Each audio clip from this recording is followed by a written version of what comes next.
Okay, so my name is Philip Martin, and I'm the co-owner of Philip Martin Gallery here in Los Angeles. I hope that you've had a chance to stop by the gallery to see the shows and meet Portia, of course, either at the fairs or or at the gallery. This is a great moment for me to talk with Daniel Dove, who is someone that I will say, have journeyed with for a very long time because Daniel and I are the same age. So, I mean, obviously he's much more aged than me and less attractive, but um, we are the same age.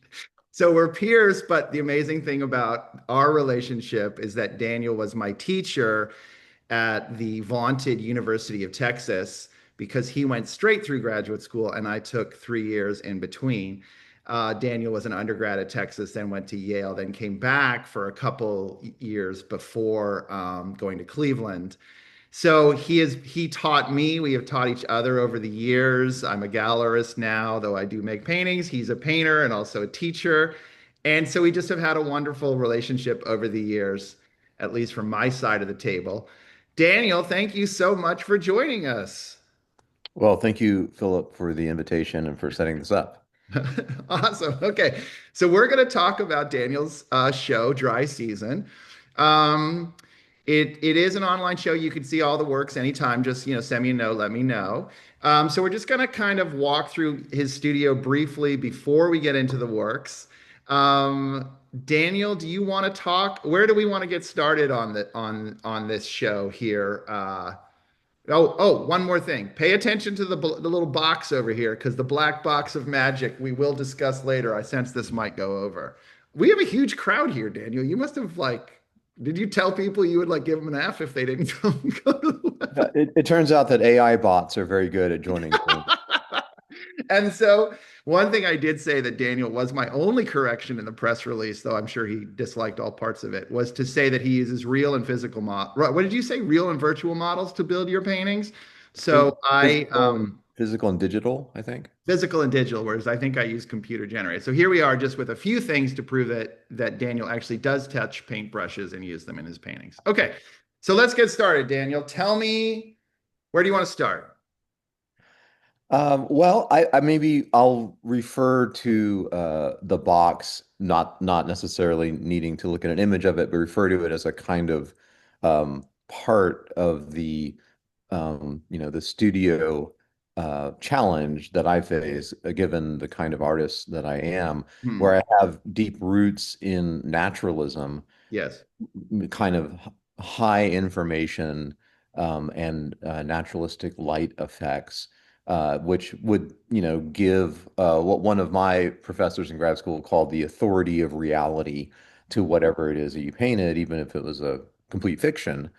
And so one of the challenges of painting fictive worlds, but then trying to convey the authority of reality to them is this sort of information that one would normally get if you were a sort of straightforward observational realist painter. You'd get it by just, eyeballing something with great intensity, which I find to be an extraordinarily pleasurable Yeah.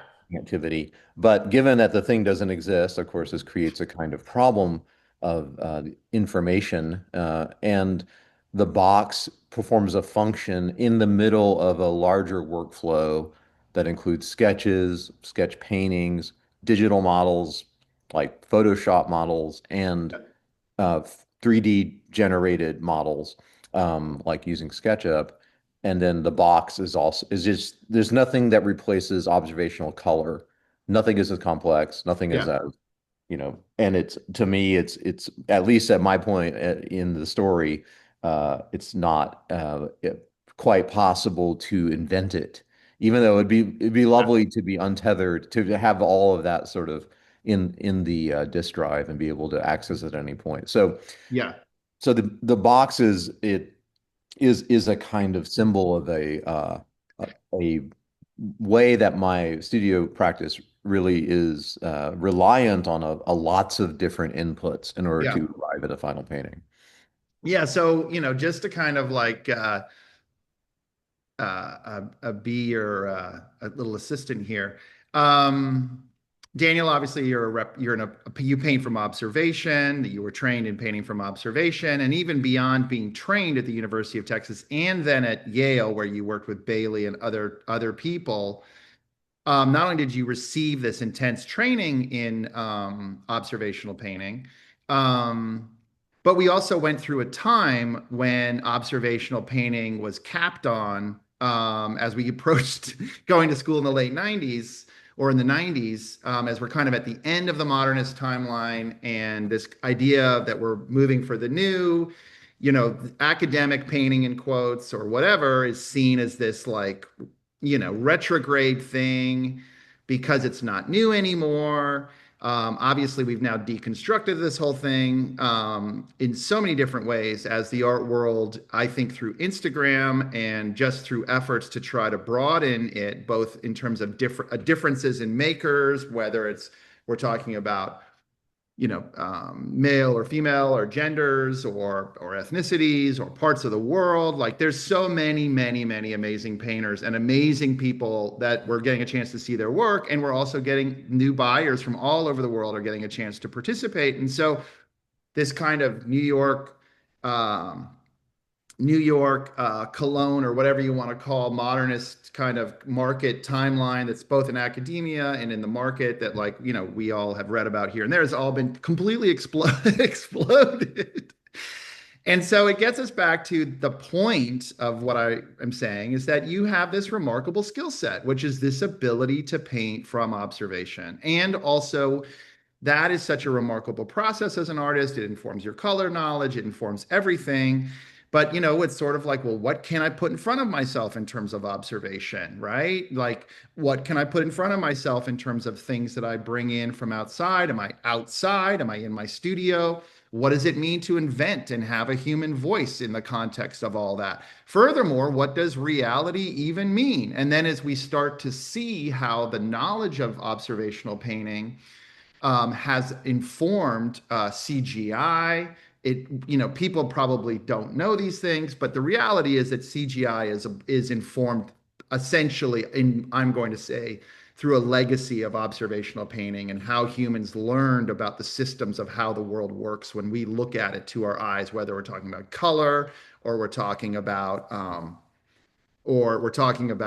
aerial perspective or any of these different kinds of things. So what's remarkable, and obviously this is me quote unquote being your assistant, but probably just talking for way too long, and I'll let you say whatever you might think.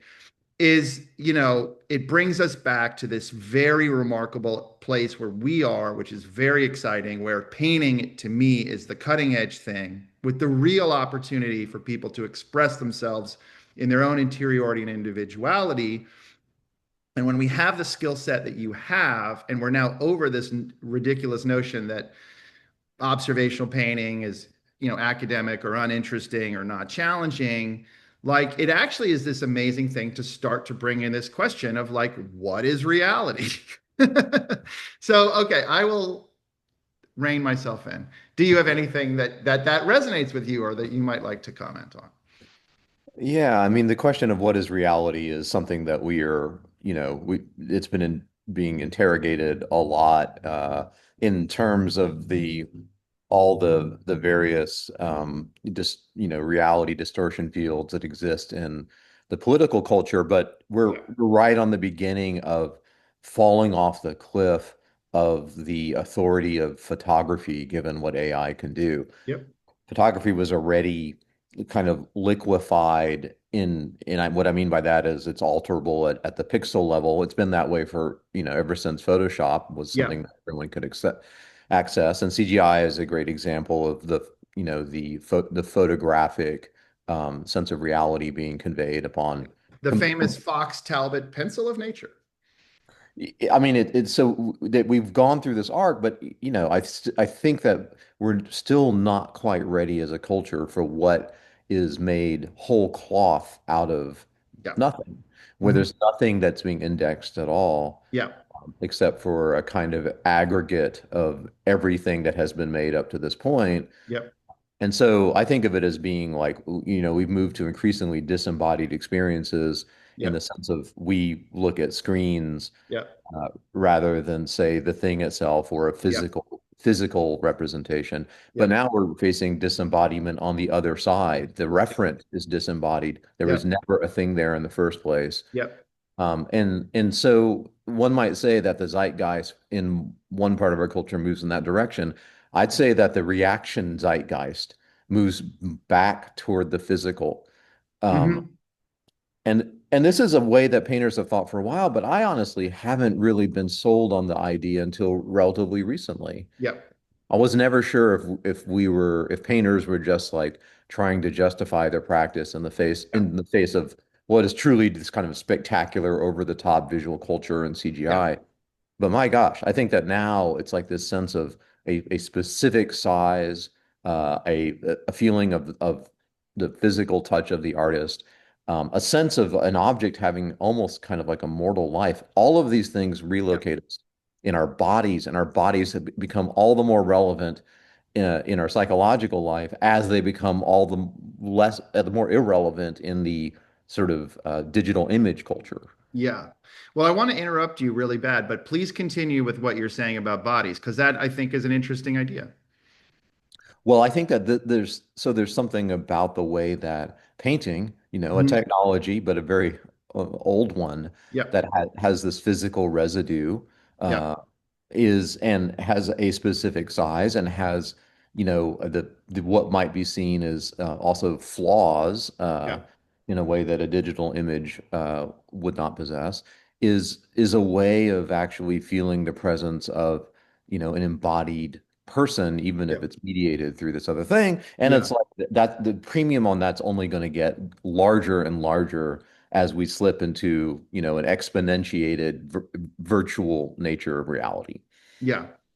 Well, I think, obviously then I really would so I think number one, I mean, obviously with the current political situation, what we're seeing is that all sorts of things are being said from both sides of the political spectrum, in my personal opinion.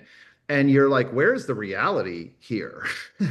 And as people start to judge things ideologically and not in other ways, and we can argue what that even means, then it really hyper supercharges the whole thing. And I would suggest to anyone who's out there just for fun times, Aaron Morse recommended some of the Kotkin pieces on the growth of the Russian state. Kotkin does such a good job talking about how people sort through things ideologically and how they can see and not see what might be reality underneath the things that they're saying. So, anyway, going way off the mark. And also, I think I would point out that you and I have talked just on the lead up about a few different things that I think is particularly fascinating about now, which is that between um, science with quantum field theory. We're talked about the stock market. We talked about all these different ways that beyond some sort of semiotics conversation, we're now so deep in this thing where we can see that quite literally the ways in which we try to observe things changes what we're looking at. We have to acknowledge ourselves and our own viewpoint. We can now start to comprehend how much we literally don't know. So, like Laplace would have said that, given all information, we can retrodict the past and predict the future. But to do that for the universe, you need a computer as big as the universe itself. And obviously, that's not happening. Or we have the stock market where we're like, why is all this irrational behavior happening? Is it irrational, or is it a different way that things flow and are ordered? And then your point about digital experiences or virtual experiences versus the reality of being a human being, standing, experiencing a painting, feeling a painting, making a painting, having a sensorial thing. You're like, holy cow, this is like a deeply political thing. It's a radical interiority political thing, which I think then connects in many interesting ways to sort of like the 19th century and that kind of thing. I will stop for a second. Yeah, well, I think that I mean, I guess the intersection of the economy and politics, that's you can't disentangle those two things. It certainly seems that given the absolutely massive reliance of the current American economy on the AI proposition, Hmm. it's almost like there's a like the tech companies have to come up with an idea of what a livable life is. Hmm. Everything is pushed through an NVIDIA GPU in a data center. Everything worth doing, right? And so you can have something like OpenAI start off with the utopian kind of dream and then pivot within a year to the ability to make age-gated erotica, which to me suggests that I they're know what that is. desperate for revenue, Right. Yeah, right, of And, course. and it's like, and what is really this world that we build for ourselves when we say to ourselves, like, no, we need more distance from the real, Yeah. always. We want more absolutely speculative and ungrounded versions of reality, right? Yeah. Now, you and I talk all the time about how we always live in a reality distortion field because we can't get outside of our own subjectivity. Yeah. And that's certainly true. Artists face this all the time in that they have all these thoughts about what they're up to, and then they release an object into the world, and it's just like free range, right? So that's just deeply embedded in the artist's acknowledgement of what of what's going on. Yeah. You're telling yourself a story about what you're making, and then it goes out into the wilds, and that's anxiety provoking on one level, and on the other level, it is always a testament to the fact that there's something deeply mysterious about other people, and as a result, deeply fascinating about them.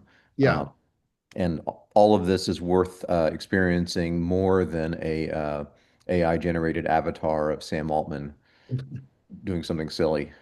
You know. Of course, I want to come to that from, my own interests or to come to things through my own understanding of a Buddhist philosophy. But, I think there is this chase that we always have. We have a chase where, we're trying to kind of get to the place to finally arrive at the place. And there's always something that we need to get to be to arrive. And it just keeps going and going and going. And I do think that is another thing that all of our modern technologies and information and stuff just really prompts the human mind to do. Um, Unless you want to comment on that directly, would you like to start talking about maybe the paintings? Talk about Oh, painting. why And I not? suspect we might run over if that's okay, just because I'm so pumped to talk to you. So we'll just leave that. Yeah. Do you want to talk to me just a little bit about how you build the paintings, what we're looking at? I mentioned the French 19th century, and I had a lot of fun, literally and in a non shameful way, calling you a realist, which I feel like in the past we would have been like, but given our history. But then I looked at it, I was like, realism comes from Courbet. And this idea, and Courbet is such a fascinating figure with regard to painting and media, and this notion that realism is about depicting people with accuracy. Again, what is reality? What is that? So, we want to talk just a little bit about anything, painting, how you make them? Any thoughts? Well, some thoughts about Courbet, which is that, if you're interested in making an image, the seemingly convincing image of something in the world, whether it actually exists or not, Hmm. but you're also interested in painting, uh, declaring its own reality as a kind of physical medium that has this component of surface and this component of touch and the way that every mark, is the residue of a maker. I mean, Courbet is it's just unbelievable what a 4 square inch section of a Courbet painting is. Yes. It's like 30 techniques that Yeah. have all joined the party of making a rock. And it's just like, so from the painter's perspective, I think that this is one of a million examples where if you experience Courbet in reproduction, you're getting only half the story. Yeah. Um, You need to go to the Norton Simon and stare at that, wonderful Courbet painting of like a stream moving through And these. the still life of the fruit. Yo, I mean, it's the all the Norton Simon, Yeah. Well, absolute that's just must. a shout out for the Norton Simon. The number of people I talk to who've never been to the Norton Simon are like, "Are you high? Like, what are you doing? You're missing like literally one of the best museums in the world. And it's I right here in LA. And so easy. I think of it as the West Coast frick. Oh You know, yeah. it's like It's the yeah, perfect one-day visit. yeah, It's just heavy hitter after heavy hitter in terms of art. And there's that Courbet where you can, you just get on top of it and you look. And it's the thing is that the touches are all self-evident, but they're so varied and so yeah, layered that there's yeah, ultimately a mystery as to how the thing is made. yeah. Now, I say these things as an aspirational model. I don't make these claims necessarily about my own work, but I would say that it's that balance of the physicality of the surface with the immateriality of an illusion that, Yeah. it's very that's important to me, and it's hopefully something that people can experience when they see my work in the flesh. Yeah, well, Um, that's good. So tell us, let's talk about that because I do think that, one thing we have to acknowledge is that more and more when people talk about paintings, they like never talk about how they're made. And for those of us that make paintings, you're like, well, okay, but um so let's talk about how the paintings are made. I mean, that's what figuration's all about. That's where things get really weird. When you have your idea, my mom would always say searching for a word is searching for a thought. So maybe searching for a mark is searching for an image. Tell me. well, okay, so there's a way that the origins of the painting are always like scrawled somewhere in a sketchbook that is just a product of the mind, even though the mind is, heavily, in my case, very heavily informed by a glimpse of something I think I saw in the landscape. So there's kind of a fundamental orientation toward, these found experiences in the landscape. And since moving to Los Angeles, the area that is to the east of Los Angeles, moving into areas like Joshua Tree, and then south of that, the Salton Sea and all the adjacent areas are just really fascinating to me in that they have this absolutely austere beauty in terms of the nature, but then there's also this quality of detritus that ends up in a kind of unmanaged way out there, and then there's a way that the people who live out there reform it into something that becomes a kind of hopeful reinvention. Yeah. Um, and so as subject matter, I'm really been interested in that recently.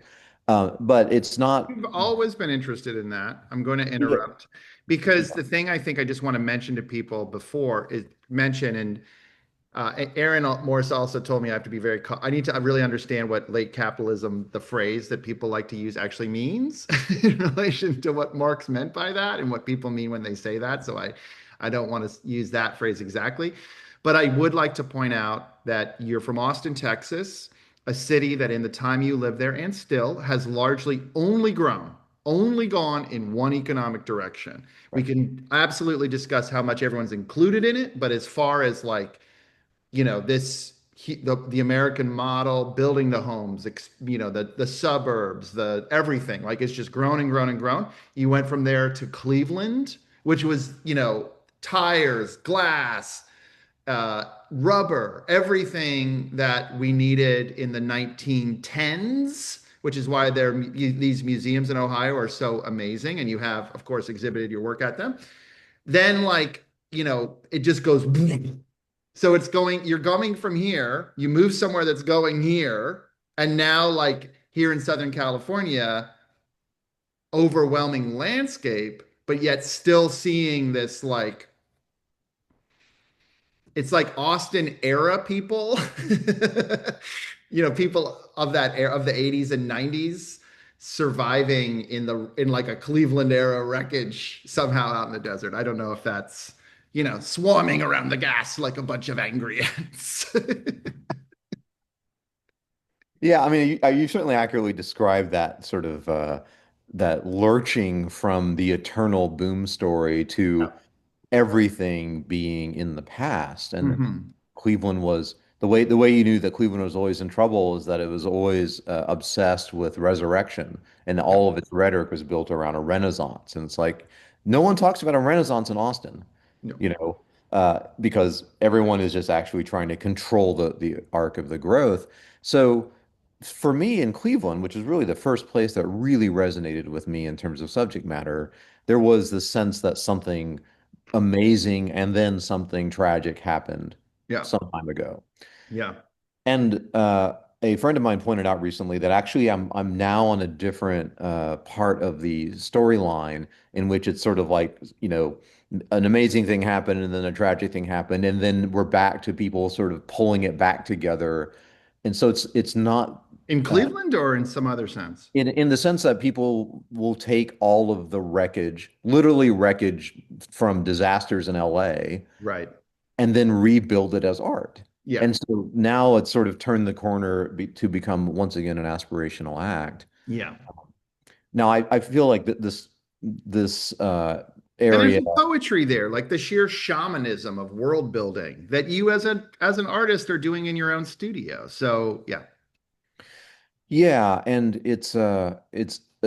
something where it may not be informed always by the kind of cosmopolitanism that we associate with, leading art schools, but whatever is might be lacking in terms of, discursive complexity is made up for by a kind of visionary quality. Yeah. Now, I can't be a visionary in the sense that I can't make myself innocent of all the things that I did learn in cosmopolitan situations. Well, you're not Uh, a self-taught artist. yeah. I mean, that's what that is, and that's why they use the frame self-taught as opposed to outsider or whatever people would have said in the past. Some people, if you I watched this, David Bowie, like, I mean, here I am, Instagram. I saw a reel. David Bowie is talking about not making work for the galleries. Why?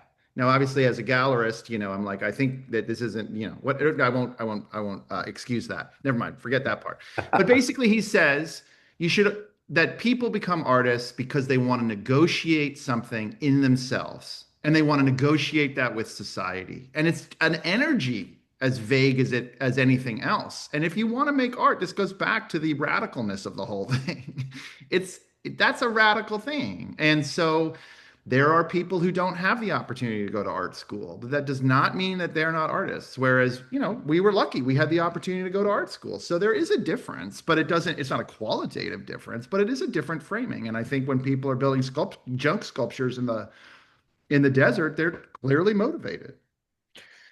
Yeah, and I think that there is something about occupying spaces, whether it's Cleveland, Ohio, or Slab City, where there might just be part of your disposition is to be very intensely alone in Hmm. a way. And I think that's very deep in my sensibility as a person. Yeah. It's part of what makes me be able to endure the incredible isolation of being a painter, Yeah. Of actually even enjoy it.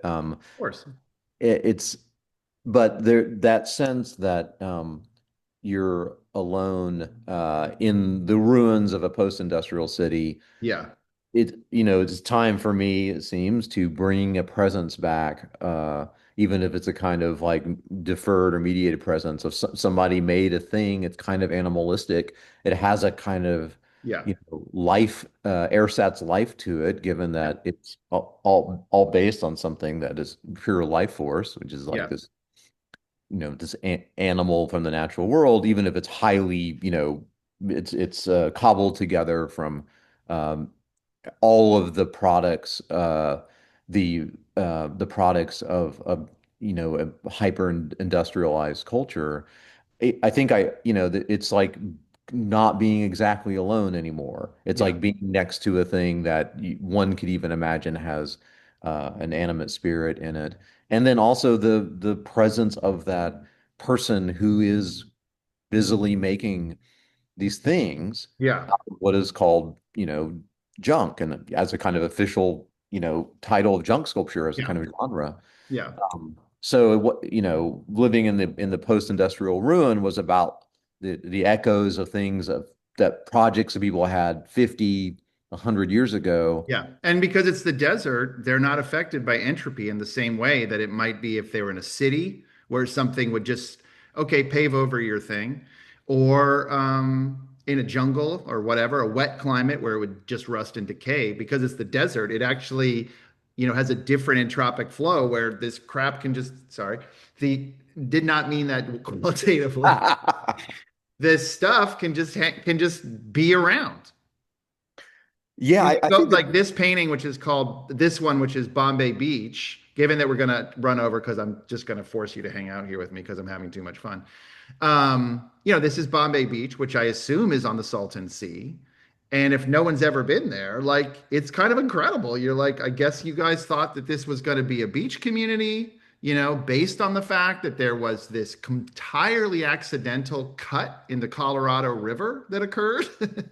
And the Colorado River flowed into this basin somewhere around 1915, I think, kind of area, became a giant ocean, or sea, inland sea. Birds are attracted to it and are landing there. People are building docks. They've got trailers. They're doing all this stuff. And then there's no more water coming in, and evaporation and other climate issues is a thing. And it starts to shrink. And now you go out there and you're going to have a very different experience. And it becomes this space that can be occupied not by all sorts of figures, many people of course on the margins, which is the nature of modern America, in which we seem to have a 10% of the population homeless at all times. It's intense, and it's interest, and it's say it's interesting, I don't mean to sound callous, but we need to take it's worth taking these things seriously. And so in this particular case, the kind of deconstructed RV trailer that's behind this Yeah. animal sculpture is loosely based on what is called the most photographed Oh, RV in the world, which is something that has been kind of it's half sinking into Bombay Beach's mud. no way. And over the years, it's been like stripped and scavenged, but then Wow. someone comes back and will like restore it or paint parts of it again. And Gosh. so it's like this move back and forth between both the entropy of nature and the entropy of people who don't think of it from an aesthetic sense, who basically take it for scrap, and Yeah. then other people who come and kind of partially restore it. Yeah. And so, that's not a direct representation of that, but it's certainly inspired by that. Well, that's fascinating, Daniel, because of course the nature entropy is the idea that, in an isolated system, if you're not putting energy into it, it starts to, you can, become disordered. And that is really fascinating. Like what is, of course, we go back to the Cleveland Monument, because one thing you mentioned, we talked about Cleveland and you experienced there was these incredible public sculptures that like they had money to buy at one point and then no longer had the money to maintain. And so what is art? What is a public sculpture? What does it mean to choose a place in an urban environment where we're like, okay, this is it. This is our gathering spot. Boom, there's our do buffet. And then next thing you know. And so that's interesting that then via Instagram, which creates its own monuments. You think about Smithson and the idea of the monuments of Passaic, which is an incredible essay if no one's ever read Smithson. And then here we are with what you're doing here, where you've got this sculpture that's human made, and you're contrasting it with another kind of monument. And of course, the color in this is really beautiful pictorially, which just helps this whole thing function. That's fascinating. I had no clue. I like the idea of boom, there's our Du Buffet as a lyric, a chorus for a song. Of course, they're an incredible. It's an incredible rap artist, actually. And so to continue with the kind of process thing, Yes, yes, everything starts as a sketch, and then there are many sketches for every sketch that might get elevated to yes, a fully drawn sketch, and yeah, then there are a few of those for everything that gets elevated to possibly a painting study. yes. And I used to be someone who I think kind of compulsively built source information as a way of delaying the moment of reckoning where you Love it. actually touch the canvas and ruin Yeah, the perfect white evenness of it. yeah, And now I have a different philosophy that you basically start painting the second you have enough source material, and then create more source material along the way Yeah. as you confront real information Yeah. deficits in the Yeah, world. which is true because of course you are a source machine. We are generating new source material for ourselves all the time because we're constantly dealing with our inner states as they evolve on the arrow of time. So to be clear, we may have already that none of these things actually exist. Right. But I mean to hopefully make them feel real, though not, from not real in any kind of journalistic sense, but as though you might have an encounter with this thing, happen upon it, and maybe the time of day that you encounter it or the time of night changes your relationship to it in a psychological level. Yeah, well, maybe we should start to move ahead down here to the famous box that we were going to discuss because there's the question of how do you bring all this stuff into the studio. But I did also want to make the point that I think what's also interesting is, Bernie Sanders was making this point that, like, for those of us on the left, I'm on the left, people don't have to be on the left. I'm not into this like us versus them crap. But, for those of us that are on the left, there is the Democratic Party not a big tent party because people are incredibly ideological and they don't want to allow people to participate. And I think that there's something very interesting here that is uncomfortable to some degree for sophisticated people because they somehow don't want to include um, other people within like the art conversation in some kind of sense. And I think that the reality of these places, this is the reality of understanding America. And it's amazing that we have this way of doing that. So all the things you bring into your practice, another thing you bring in that I think is interesting, Portia has pointed out that in a certain sense, painting is handwriting, and you're kind of always doing this thing all these other experiences that you've had. Like you've played a lot of interactive video games. You've spent a lot of time in like virtual worlds as people do. And then I think to really be embracing all these currents and these fascinating paintings that just bring together so much. If people, it's amazing. And like, just to look at all the beauty of all these amazing circles, of course, of all the probably forgotten about dishes that you see all over buildings and whatnot. And this is one this is one that doesn't come from the desert, but comes from No, a kind of standardized Soviet era architecture. amazing. What's called a panelka, which was a kind of five-story building that was based entirely built on extremely modular parts. So every apartment was more or less the same. And you would have different panelka according to the leader at the Ah, time, like it's called Brezhnev. Panica Cat, actually. I did not know that's where that came from. Yeah, and so in this sense, this is kind of like a imagining a kind of exuberant work of public art in front of a Panelka building that maybe feels not so exuberant now, but it still has its cat toys, which is Well, it's fascinating. Actually, Asa made this point to me, my son. He said, and I did not know this, that because and then I promise we'll go to the box. But I had this fascinating experience, which is that we went to Poland and we went to a town called Stettin, which was once called Stettin, which was a part of German Pomerania. And after World War II, it was an entirely German town. It was then what they call brick Gothic. So all of these remarkable brick buildings, you think about the Hanseatic League and all this stuff, that era. It was then the Allies bombed it, absolutely bombed it because it was a port. When we look at a lot of these images now, one sees the war in Ukraine and how devastating that is, and how war changes landscapes and changes how people are able to relate to one another. It's just terrifying. And what happened in this part is that then after World War II, all the Germans were forced to leave, all the ethnic Germans, and so they had an experience that after this German ethnic cleansing of Jews and gypsies and Slavs and all sorts of people and intellectuals and gays. Then the Germans then experienced ethnic cleansing directed towards them at the end of World War II because they had to flee the East. They were forced to leave, of course, by the Russians and the Poles, and so many people died. I mean, it's incredible.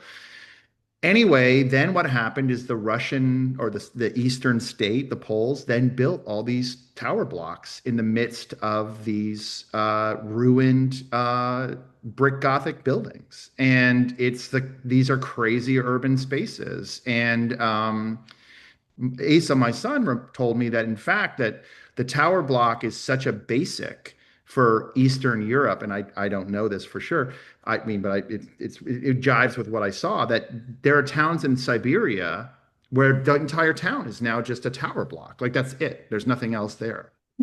I guess. I mean, maybe a farming infrastructure of some kind. So random point, but Yeah, I actually have a book somewhere right here that is tower blocks in Siberia. There's just photographs of tower blocks in Siberia.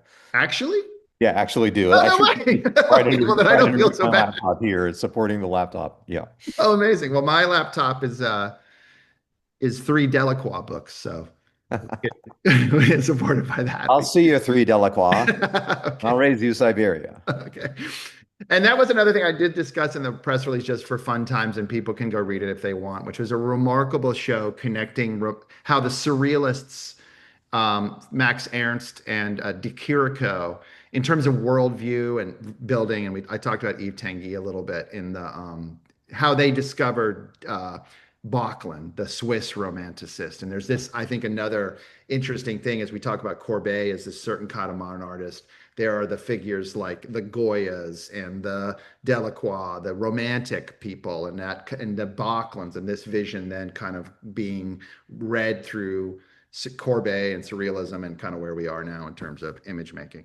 All right. So, do you want to talk a little bit about the process here? You mentioned drawings, and I've got a few things to support us. We can talk about the box, and then we can cruise out of here. Yeah, so this would be an example of like the second step where I've seen something in a scribble that seems like it's worth working up, and so I'll do something like a for real drawing, not a kind of thing that I tend to ever exhibit, but a real drawing where I can see the light, which is just, Mhm. as crucial as anything, as crucial as the subject matter or the space or anything to me. And this is an example where you have one on the right which never survived and never got turned into a painting, and the one on the left did get turned into a painting. So there's still a pretty high attrition rate at this point of And things. you throw out a lot of work, which I hope you're now starting to do less of.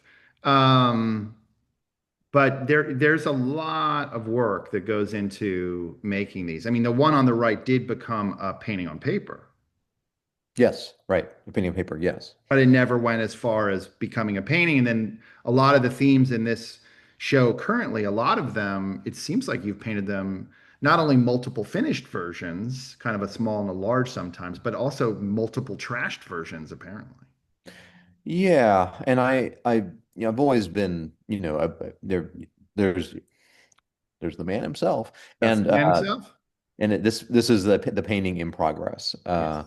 And so yeah, I think I am interested. I've always believed that, you change the time of day, you've got a completely different painting, but I've never really indulged in that myself until recently, where I'll allow myself to stay on the same motif for a while, Yeah.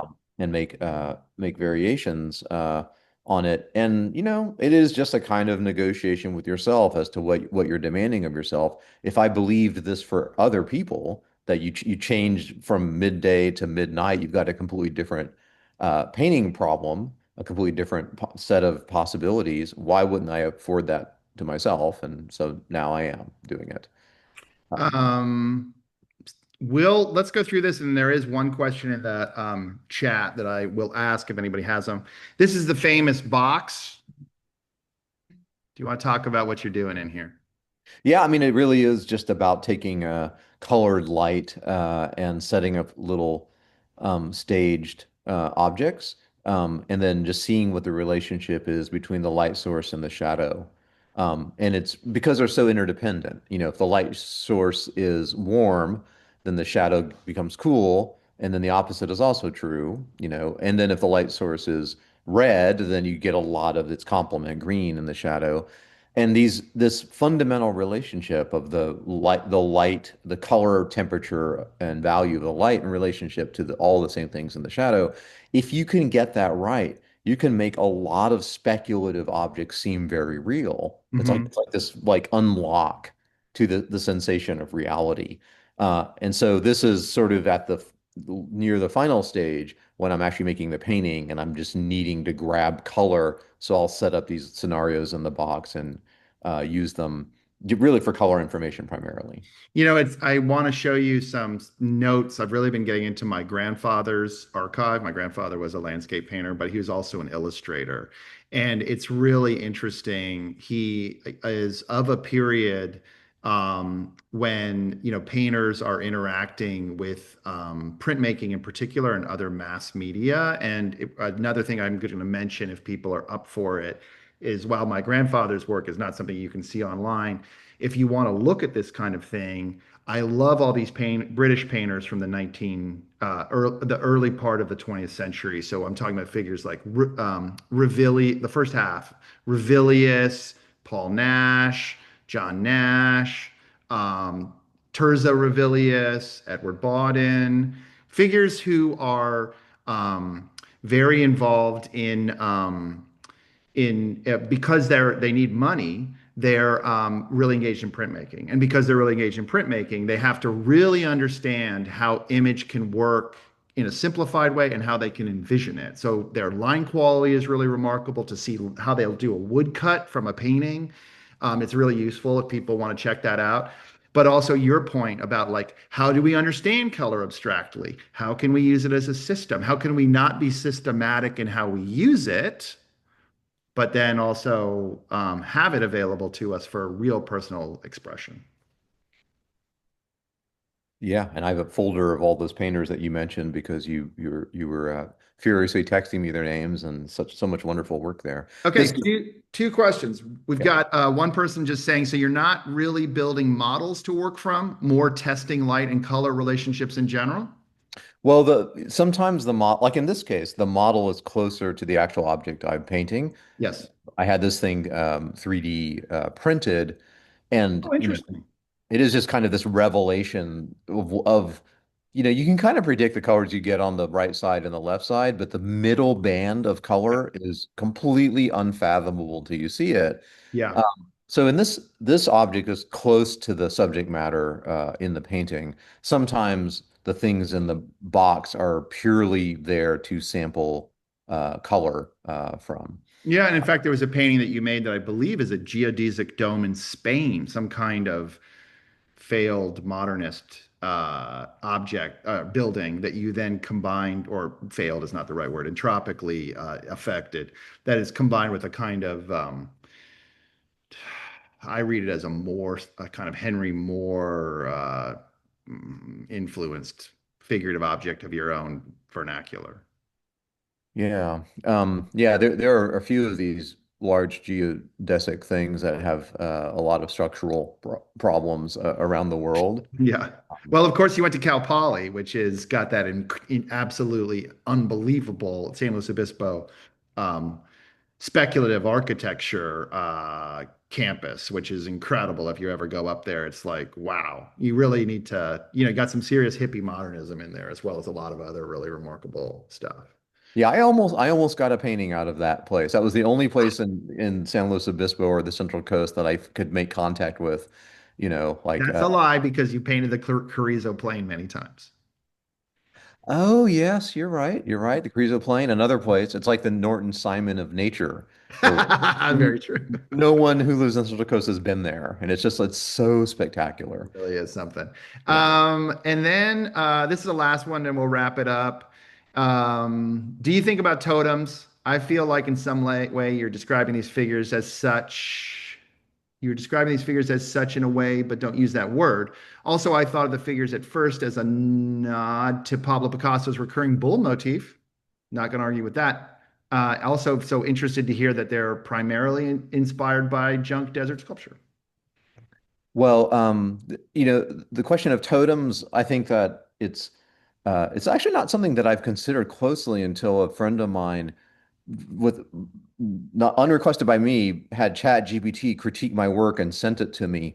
And I did not ask for this. And Chat GPT used the word totem Yeah. over and over again. This is just the other day. And so I need to consider that more closely. And the idea of the Picasso bowl, I just happen to have right here a remake of the Picasso bowl sculpture that I will photograph. So I made this myself. I'm not a sculptor at all, but I made this as a prop and I will photograph this and I'll make variations on it.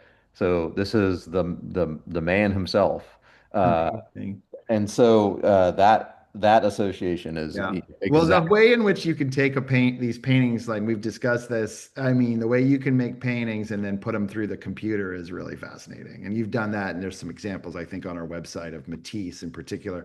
This, of course, just for once again talking about Texas and another, the fact that the growth in Texas is just incredible. I mean, it's such an amazing shifting thing that as Californians, Texas is, I don't know if Californians are aware at the rate Texas is growing right now. Like it's absolutely incredible. Of course, this is the Manil, which is to me the analog to the Norton Simon in many ways, or the Byerler, or the Clark, or whatever you're talking about. And of course, the Brancusis and the Sculpture Garden for people who want to talk about totems. I couldn't help this. Nice comment here from Adam DeBoer, who's a wonderful painter, excellent painter, who's just saying that he really spends a lot of time in Yucca Valley, so they really resonate with him. And he thanks you for sharing your thoughts and process, which I also thank you for. Anything we didn't talk about that maybe you want to chat on? I mean, as always, I want to say that I'm very grateful that you do these things because as much as a person like me, my temperament wants to be alone a lot, there is a kind of silence around the act of painting that I think that a lot of painters want for there to be a way that we communicate about them not only through the visual and the mediated sense where I don't actually make contact with the viewer almost Right. all the time. Yeah. This kind of direct contact with a conversation around it. And I think the fact that you go to the links that you do to make that part of your gallery program is both really, a great thing for the gallery, but it's also very nourishing for the artists that are. Oh, that's nice. Well, I appreciate you saying that. I hope that that is the case. I mean, there is an idea in Buddhist philosophy that though you have to do meditation, which is its own practice, you need what's called a sangha. You need other people. We are social animals, and we cannot accurately evaluate our internal mental states or our own beings on our own. It's our own path to walk through the world, but the reality is we can't, this existential like end of a certain kind of timeline belief that that's possible. It's not accurate to any aspect of reality or accurate to thinking about how science sees people or behavior or back to all those things. And one more very quick thing. Oh Right yeah, after please, this by all means. ends, Philip and I will start dancing like we are sprockets. Someone here has challenged. Oh no. Okay, I've got a few. Yes, the recording is available. All of our recordings are on the video section of our website. This will be up by like noon and such. Someone is asking for us to spoil the surprise, Daniel. They want to know if there's going to be an IRL show in the gallery. And I'm ashamed to acknowledge that it will take place. I think, what do we decide? It's March of next year? It's March. on the books, people. Yeah, March. All right, celebrate with us. I hope you guys have a great weekend. Thanks so much for taking the time. I hope everybody's safe. I hope that people are pushing themselves to experience something that they want to have, the journey they want to have. Thank you so much, Daniel, for doing this with me. Have a great one. Thank you all.